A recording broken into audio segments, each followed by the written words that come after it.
hundeeffama waggaa jahaffaa sababeeffachuu waldaan kuraa galaan kuraa hawaasaa qopheessee jira. Kaaba Ameerikaa magaalaa Siyaatilitti adoolessa 27 bara 2024 waldaan kuraa galaan kura isaa gaggeessuuf qophii xumuree jira. Miseensota waldichaa dabalatee hawaasa Oromoo kanneen Siyaatilii fi naannoo ishii magaalota akka Portland, Vancouver, BC, Utah fi Victoria jiraatan akka kura kanarraa qooda fudhatan affeeramtanii jiru. Kura kanarratti hooggantoota waldaa kuraa galaan durataa waldaa kuraa galaan waliigalaa obbo Hussein Qaasim, hoogganaa koree boordii kuraa galaan obbo Gaaddisaa Badhaasoo fi durataa koree qindeessituu obbo Gammadaa Boruu kan argaman ta'uun beekamee jira.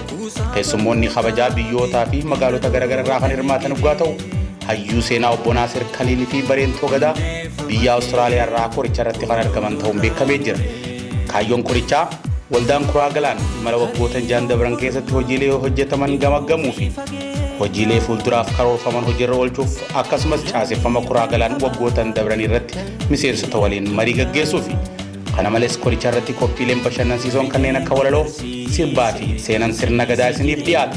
Marree guyyaan isaa adoolessa 27 bara 2024 waaree booda sa'aatii 2 irraa eegaleeti.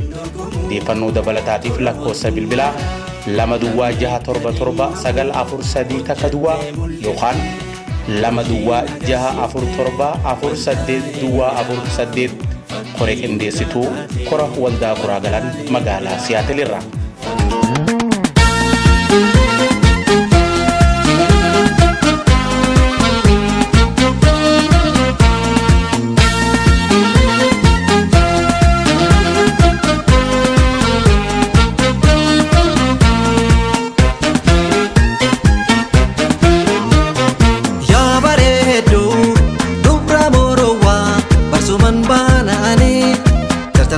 Galee adunyoo aananii